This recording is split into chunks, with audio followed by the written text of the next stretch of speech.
네, 제가 이런 자리에 또 서보네요. 저희 먼저 기도하겠습니다. 내가 여호와께서 우리에게 베푸신 모든 자비와 그의 찬송을 말하며 그의 사랑을 따라 그의 많은 자비를 따라 이스라엘 집에 베푸신 큰 은총을 말하리라. 아멘. 오늘 이 말씀을 저와 우리 가정 가운데 이루신 예수님 감사합니다. 지금 이 시공간을 주의 보혈로 덮어주시고 오직 우리를 사랑하심으로 십자가에 못 박히신 예수님만 드러나고 자랑하는 시간 되게 하실 우리 주님 감사합니다. 예수님 감사합니다. 사랑합니다. 예수님 이름으로 기도합니다. 아멘. 아까 배웠던 인사 한번 해볼게요. 네, 우리 얼라이즈 샤인 혹시 기억하시나요? 네, 한 번만 해보겠습니다. 네, 얼라이즈 샤인. 네, 안녕하세요. 저는 초등학교 5학년 그리고 중학교 1학년의 두 아들을 둔 빛의 자녀 학교를 너무나 사랑하는 그리고 빛의 자녀 학교 학부모 파수꾼 리더 박세명입니다.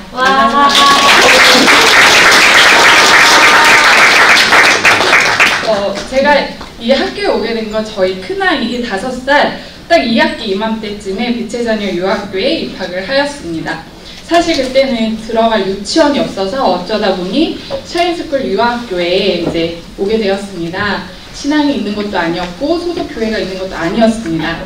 당시 이제 반포동에 살다가 아이 학업에 정말 많은 정보를 가지고 이곳에 이사를 오게 되었고요. 그래서 그 교육에 대한 엄청난 관심과 열심이 있었습니다. 때문에 빛의 자녀 학교에 대한 믿음이나 어떤 신뢰보다는 어쩔 수 없는 상황으로 초등학교 입학 전까지만 보내보자 하는 마음으로 열심히 제가 라이딩을 하면서 또 사교육을 시키면서 큰 아이를 유학교에 보냈습니다. 세상 정보도 많다 보니까 이제 빛의 자녀 학교에 여러 가지로 많은 것들이 비교가 되었습니다. 그래서 나름 좀 이성적인 판단이라고 생각을 해서 지금 생각해보면 정말 부끄러운 말들을 많이 했었습니다. 네. 그래서 예를 들면 7살 때 유학교의 큰 아이가 그 예배 시간에 방언을 받았다고 너무나 기뻐하시면서 주님께 감사하다고 전화가 왔는데 제가 아무 말도 못했던 일도 있었고 비슷한 시기에 저희 늘 시댁에서 제사와 차례를 지낼 때 장손으로서 절을 하던 아이가 더 이상 절을 하지 않겠다고 말을 하는 걸 보면서 정말 당황스러웠던 기억이 있습니다. 그렇게 저와 빛의 자녀 학교는 정말 물과 기름처럼 섞이지 않았고 2년 반을 그렇게 평행선을 그리면서 자연스럽게 마무리가 되었습니다. 그리고 바로 초등학교 때 바로 집 근처 초등학교로 바로 입학을 했고요. 나름 이제 큰애가 똑똑하다고 생각을 해서 대치동에 이제 뭐 공부를 잘해야 들어간다는 그런 학원을 목표로 삼고 많은 사교육을 시켰고 저도 나름 그 엄마들의 그 그룹에 속해서 떨어지지 않기 위해서 정말 밤이나 낮이나 아이를 위한다고 생각하고 열심을 내었습니다. 그래서 엄마들의 모임이 워낙 사람이 좋아 보여도 소문 잘못 나면 이제 끝이라고 생각을 해서 아이를 위해서 정말 조심조심했고 불안하지만 늘 웃으면서 정보 하나라도 좀 더 얻으려고 더 좋은 사교육 그 그룹에 속해서 좀 집어 넣어 보려고 항상 노심초사했던 그런 기억이 납니다. 그리고 큰아이가 이제 9살이 됐고 그 가족 여행 후에 즐겁게 차를 타고 집에 돌아오던 길에 제게 눈물이 알 수 없이 계속 흘렀던 기억이 납니다.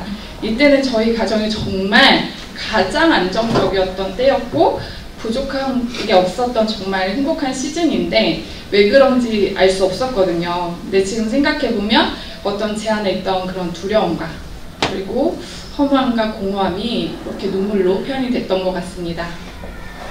그래서 당시 계속되는 저의 그 열심으로 아이 사교육은 점점 늘어났고 남편의 월급으로는 결국 한계가 왔습니다.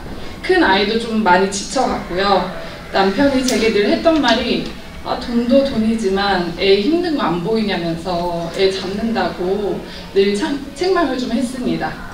부족한 월급에 남편과의 전쟁은 이제 피할 수가 없었고요. 사교육에 지쳐가는 아이를 이제 때론 막 달래고 화내고 이끌어야 해서 힘들긴 했지만 전 이 모든 게 정말 아이를 위한 사랑이고 마땅히 부모가 해야 되는 거라고 생각을 했기 때문에 절대 물러나지 않았습니다. 왜냐하면 어차피 제 생각에 대한민국은 뭘 해서 먹고 살든지 어느 대학을 나왔는지가 너무나도 중요하다고 생각을 했기 때문입니다. 그런데 큰애가 10살 때 학교에서 정말 말도 안 되는 일이 일어나고 있다는 거를 제가 여름방학에 이제 알게 됐고, 그걸 이제 담임 선생님께 상담을 드리고 관련 어머니들께도 말씀을 드리고 했지만 도리어 너무나 형식적이고 이해할 수 없는 그런 답변들만 제가 들어야만 했습니다. 말할 수 없는 정말 큰 회의감이 들었고요. 스스로 좀 자책도 많이 하고 어디서부터 좀 잘못된 건가 수없이 생각하고 고민하고 많이 울었습니다. 그래도 감사하게도 저희 아이를 아껴주시던 선생님과 상담을 통해 학교를 옮기는 것으로 생각을 하게 되었고, 그때 정말 많은 대안학교를 알아보다가 저희 유아학교 때 다녔던 빛의 자녀 학교를 생각나게 해주셨고, 내 남편과 빛의 자녀 학교 입학 상담을 하러 오게 됐습니다. 그렇게 여름과 겨울 정말 힘들게 2번의 입학 상담을 통해서 결정을 하게 됐습니다. 사실 남편은 때가 되면 정말 제사를 드리고 차례를 지내는 철저한 무신론자였는데, 이렇게 결정을 하게 된 이유가 더 이상 제가 사교육으로 애를 잡지 않겠다고 약속을 했고, 그리고 당시 사교육비보다 빛의 자녀 학교의 교육비가 더 저렴했고, 네. 무엇보다 그 빛의 자녀 학교 커리큘럼이 아이들이 밝게 자랄 수 밖에 없겠다, 그런 확신이 저희 남편 안에 들었다고 하더라고요. 그래서 남편은 고등학교까지 교육을 여기에서 맞춰야 되겠다라고 생각을 했고, 저는 그러나 생각이 정말 달랐습니다. 여전히 좋은 대학을 가야 한다는 생각이 정말 있었고요. 그래서 그냥 당분간 여기서 잠깐 쉬고 아이도 남편도 나도 좀 진정이 되고 괜찮아지면 다시 대학을 위한 플랜은 좀 세워두고 늦지 않는다. 그래서 일단 다친 아이의 마음을 좀 회복을 시켜보자. 여기 안에서 워낙 좋은 선생님들과 아이들이 많으니까. 근데 그렇게 이제 시작을 하게 됐습니다. 그런데 빛의 자녀 학교에서는 끊임없이 부모학교 또 학부모 기도해주는 모임이 있었습니다. 정말 부담스러워서 온갖 핑계를 대면서 회피하고 너무 많이 빠지는 것도 좀 아닌 것 같아서 잠깐 참석해서 이제 얼굴만 보고 나오고 집에 오기가 일쑤였습니다. 그럼에도 학급 어머님들이 제게 손을 내밀어 주셨습니다. 이전에 학교에서 겪은 일들이 있어서 쉽게 그 따뜻한 말들이나 이제 손을 잡을 수는 없었습니다. 지금이야 이제 새로운 학생이니까 관심을 보이는 거지. 이야기하다 보면 이 사람들도 막 내 얘기 아무 데서나 막 하고 뒤에서 막 다른 말 할 것 같고 이간질 할 것 같고, 그래서 그때 표현으로 하면 딱 엮이기 싫었어요. 어느 날 이제 학부모 기도회 때 그렇게 피해 다니다가 어느 날 학부모 기도회 때 저랑 그리고 우리 가정과 그리고 우리 자녀들을 위해서 정말 눈물로 기도해 주시는 어머니들을 보면서 마음이 조금씩 열리기 시작했습니다. 정말 가족이나 나를 위해서 눈물로 기도해 주지 어떻게 이렇게 피 한 방울 안 섞인 남이 나를 위해서, 내 가정을 위해서, 심지어 내 자녀를 위해서 이렇게 눈물을 흘리면서 기도를 해준다는 것에 대해서 정말 놀라지 않을 수가 없었습니다. 그리고 저희 빛의 자녀 학교는 새벽 예배를 권장합니다. 저는 그럼에도 불구하고 늘 꿋꿋하게 나가지 않았습니다. 아이들도 보내지 않았습니다. 그러니까 제 생각에는 어린 아이들이 잠을 더 자는 게 낫지 무슨 새벽 예배가, 그렇게 생각을 했습니다. 그런데 이제 어느 날 우리 아이들이 새벽 예배를 꼭 나가고 싶다고 하더라고요. 그래서 제가 이제 따라 나섰죠. 근데 정말 많이 놀랐습니다. 왜냐하면 월요일에서 금요일까지 하루도 안 빼고 각 반 선생님들이 새벽 예배 후에 기도 시간이 되면 아이들을 강단 앞에 모아서 아이들을 붙들고 함께 기도를 해주시는 거예요. 그러니까 엄마인 나도 힘든데 피곤하실 텐데 그 새벽 6시에 하루도 안 빼고 정말 그 다음날도 선생님 그 새벽에 그 강단에 자기 반 아이들을 모아서 부르짖어 기도하시더라고요. 그래서 정말 선생님들을 보면서 인간의 말로 표현할 수 없는 정말 엄청난 감동을 받았습니다. 그렇게 저희는 공교육에서 받을 수 없는 사랑을 빛의 자녀 학교와 선생님과 어머니들을 통해 받게 되었습니다. 그래서 이런 기도 덕에 처음에 정말 친구랑 교제가 쉽지 않던 큰 아이도 시간이 지나면서 친구들과 친해지기 시작하더니 예상이 되시겠지만 지금은 정말 친구들과 가족처럼 지내고 있고요. 그리고 공부에 정말 질려서 안 할 만도 한데 지금은 그때랑 정말 다르게 자발적으로 공부도 열심히 해주고 있습니다. 그리고 저희 둘째는 굉장히 자유로운 영혼이에요. 아시는 분은 아실 거예요. 네, 근데 이 자유로움 안에 정말 말씀이 들어가고 이 말씀을 통해서 무엇이 옳고 그른지에 대한 판단력과 기준이 이 아이 안에 자리 잡혀가는 거를 저희 가정 안에서, 가정 생활 가운데서 저희가 보고 있습니다. 네. 그리고 저도 빛의 자녀 학교에서 만난 너무나 귀한 분들을 통해서 신앙이 회복되어서 다시 예수님을 만나고 이제 누군가를 위해 누군가를 위해 우리 학교에서 기도를 해주셨던 것처럼 이제 제가 기도의 자리로 나아가도록 예수님이 인도해 주셨습니다. 먼저 작년 예비 중학교, 그러니까 초등학교 6학년이죠. 학급 기도팀장 자리를 제가 자원을 하게 되었고요. 그렇게 기도팀장 자리를 기도팀장으로 섬겼던 자리를 이제 빛의 자녀 학교를 위해 기도하는 학부모 파수꾼 기도회로 계속 이어지고 있습니다.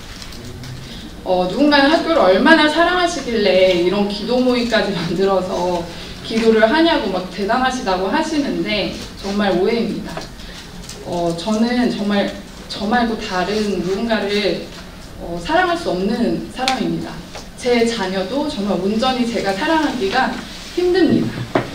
근데 정말 놀라운 건 학교를 위해 기도할수록 학교를 사랑하는 마음을 하나님이 부어주신다는 겁니다. 그래서 예전에는 내 생각과 기준에 학교에 부족함이 보이면 이거다 싶어서 막 얘기하고 다녔거든요. 그리고 왜인지 모르겠는데 그런 말들이 들리면 귀가 정말 이만해지는 거예요.